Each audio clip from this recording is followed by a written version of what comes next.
তো মেয়েকে বলে দিবি তাই না? এত বড় সাহস! আর তুই এই বাড়িতে কিসের জন্য আসছিস? হ্যাঁ, আমি আমার গার্লফ্রেন্ডকে নিয়ে এসে একটু মজা মাস্তি করতে পারি না?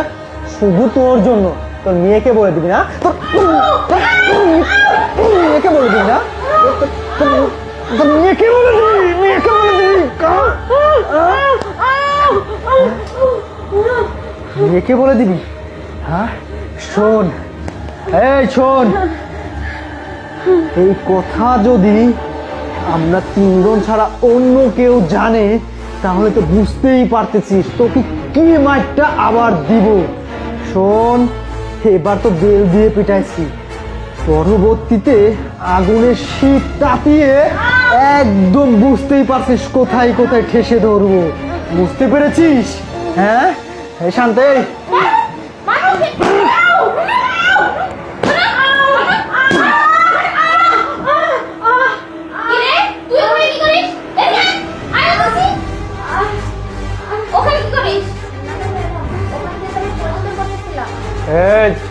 কিছু দেখছিস? শোন, যা দেখেছিস একদম চোখ বন্ধ করে থাকবে আর মুখে টেপ মারবি। যদি কেউ জানতে পারে তাহলে এর মতো অবস্থা কিন্তু তোরও হবে। বুঝতে পেরেছিস? যা কাজ কর। আরে বুড়ি, তুই আজকে দিনের মধ্যে এই বাড়ি থেকে চলে যাবি, আর যদি কোনোদিন এইখানে আসতিস না তোকে একদম জানে মেরে ফেলবো। শোন, এক কাজ কর শান্তা, অনেক ক্লান্ত হয়ে গেছি, আমাদের জন্য দুধ কফি বানিয়ে নিয়ে আয়। যা যা বলছি।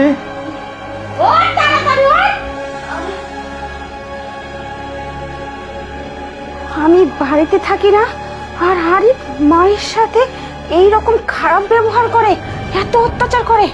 আজকে তোর একটা হেস্ত নেস্ত করতেই হবে।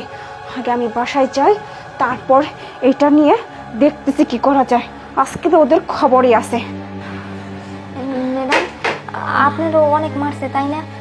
আপনি কোনো চিন্তা করবেন না, আমি বড় ম্যাডামরে ফোন দিছি, ম্যাডাম মনে হয় প্রায় আইসেই পড়লো।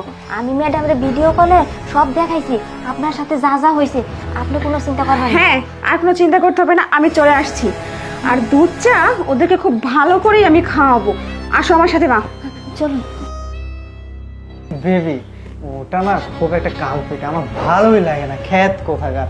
আর ও নিয়ে না, নিয়ে এবার ছুটিতে বাসায় আসলে আমি একদম রিল্যাক্সে বিষ খেয়ে মেরে দিব, তারপরে সব কিছু তুমি আর আমি ভোগ করবো। আচ্ছা, অনেক লেট হয়ে গেছে, চলো না আমরা এখন একটু ঘুমের নিদ্রায় যাই। তাই নাকি? তা আমাকে নিয়ে ঘুমাতে চলো, ভালো হবে না? প্রিয়া, তুমি ও, ঘুমাতে কি অসুবিধা হয়ে যাচ্ছে নাকি? তুমি এত কথা কর, লজ্জা করে না তোমার? ছি, আমার তো তোমাকে দেখে আমার ঘৃণা হচ্ছে। তুমি আমার টাকায় খাও, আমার বাড়িতে থাকো, আর তুমি কিনা আমার মাকে অত্যাচার করো, তারপর আবার তুমি আমাকে রেখে অন্য একটা মেয়ে নিয়ে ফষ্টি নষ্টি করতেছো। ছি ছি ছি, লজ্জা আমার মাথা মাটিতে মিশে যাচ্ছে। কাকে আমি ভালোবেসে বিয়ে করেছিলাম? বাবা মার অমতে বিয়ে করে তোমাকে আমারই বাড়িতে থাকতে দিয়েছি।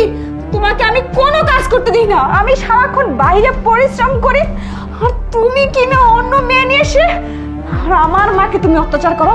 এত বড় স্পর্ধা তোমাকে কে দিয়েছে? শোনো আরিফ, তোমার মুখটা দেখতে না আমার ঘৃণা লাগতেছে। তুমি এই মুহূর্তে এখান থেকে বের হয়ে যাবে, আর বাকি হিসাব নিকাশটা তোমার সাথে থানায় আদালতে আমি মিটিয়ে নেব। তোমাকে আমি আর এক মুহূর্তে এখানে দেখতে চাই না, বের হও। আর এই যে চলো। ছি! মা, তুমি কোনো চিন্তা করো না, আপদটা বিদায় করে দিছি, এখন আর কোনো সমস্যা নাই।